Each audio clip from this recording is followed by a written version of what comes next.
Bonsoir à tous et merci beaucoup d'être très nombreux à nous suivre ce soir. Nous allons lire ensemble, nous allons découvrir ensemble le message. RDC Sécurité. Naissance d'un nouveau mouvement armé dans l'ancien Katanga. Il s'agit du mouvement Debout Katanga pour la libération du Congo. Mouvement Debout Katanga pour la libération du Congo, MDKC, qui dit revendiquer dans son communiqué son engagement contre la mauvaise gouvernance et la tyrannie du pouvoir central à Kinshasa et exige notamment la libération de tous les prisonniers politiques ainsi que le retour des exilés politiques. Alors, nous allons essayer d'analyser et de comprendre. Quand est-ce que ce mouvement est né? Ce mouvement n'est pas né au hasard. Ce mouvement vient de naître quand Kigali prend la décision de quitter la RDC sans condition. C'est le même jour où le mouvement apparaît. Non, nous aussi nous apparaissons. Deuxième chose, regardez les revendications. Si vous voulez connaître qui finance le mouvement, il suffit juste de regarder les revendications du mouvement. Première revendication. Libération du Congo qui dit revendiquer dans son communiqué son engagement contre la mauvaise gouvernance. 2. La tyrannie du pouvoir central à Kinshasa et exige notamment la libération de tous les prisonniers politiques ainsi que le retour des exilés politiques. Qui sont concernés? Qui sont les exilés politiques? Première chose. 2. Qui sont les prisonniers politiques? 3. Qui disent que Félix Tshisekedi est dictateur? C'est-à-dire, juste en répondant à ces trois questions, vous pouvez connaître qui sont derrière ce mouvement. Étudions ensemble. Vous pouvez imaginer qui est derrière ce mouvement. Ils réclament la revendication des prisonniers politiques, ils parlent de la dictature. Vous connaissez ceux qui parlent que Félix est dictateur. Qui a toujours dit que Félix est dictateur? Vous allez voir que ce sont les mêmes personnes qui sont concernées. Les mêmes revendications du M23. Mais en fait, c'est juste M23 bis. Mais en fait, le problème c'est quoi? M23 avait deux objectifs. Le premier objectif, c'était plaire le Rwanda. C'était le premier objectif, satisfaire aux exigences du Rwanda. Et aussi satisfaire aux exigences des politiciens politiques du PPRD qui ont raté le pouvoir. Notamment, il y a les Mouyej, les Chadari, les Kabila, les Katumbi et tous les autres qui sentent qu'ils ont perdu une influence politique dans le pays. Mais je ne dis pas que c'est eux qui sont derrière. Je suis en train de dire, ceux qui sont concernés par ça, ce sont ceux qui ne sont pas aujourd'hui dans les calculs politiques. Je vois mal comment est-ce que Vital Kamerhe peut se retrouver là-bas parce qu'il est déjà lui aussi est dedans, dans le gouvernement. Alors, le deuxième problème que je voulais poser par rapport à ces groupes, vous voyez, en politique, quand il y a un mouvement comme ça qui sort, tout politicien doit avoir un mot à dire. C'est-à-dire, Fayoulou doit parler, la Senko doit parler, l'église de réveil doit se prononcer, le gouvernement doit se prononcer, les opposants doivent se prononcer, tous ceux qui parlent de la RDC, Boujakera doit se prononcer, Steve Wemby doit se prononcer.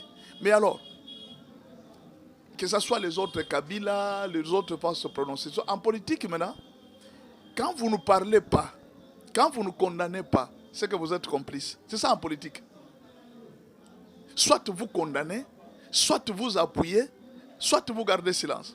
Or, en politique, même le silence, juste garder silence par rapport à une situation, vous êtes déjà un complice d'une manière ou d'une autre. Ce qui fait que la rébellion, quelle que soit sa forme, tout le monde doit la condamner, à commencer par moi. Je condamne toute forme de prise de pouvoir par les armes. Félix est dans son mandat. S'il y a des revendications à faire, vous pouvez faire des marches et pas prendre les armes, parce que les armes vont faire tuer la population. Félix n'a jamais interdit à un seul groupe politique de faire des marches. Vous pouvez faire des marches, vous pouvez faire des revendications politiques par une grande marche. Nous voyons dans plusieurs pays dans le monde, quand les gens ne sont pas contents, nous avons vu en France les gilets jaunes, quand le peuple ne sont pas contents, ils ont droit à faire des marches, c'est constitutionnel. Mais quand vous voulez prendre les armes, revendiquer quelque chose par les armes, ça montre d'abord que vous n'êtes pas populaire et que le peuple n'est pas derrière vous. Parce que si le peuple était derrière vous, la meilleure façon à faire, c'est quoi? C'était de dire à ce peuple-là de faire des marches, de faire des sit-ins, d'aller auprès du gouverneur, auprès du gouvernorat, mobiliser toute la population et dire nous voulons marcher. Nous voulons que le président Félix Tshisekedi puisse libérer les prisonniers. Ici à Kinshasa, il n'y a personne qui marche pour ça.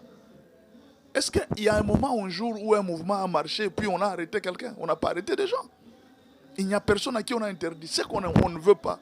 La revendication, elle est normale. Vous êtes Congolais, vous avez le droit de revendiquer tout ce qui ne vous plaît pas.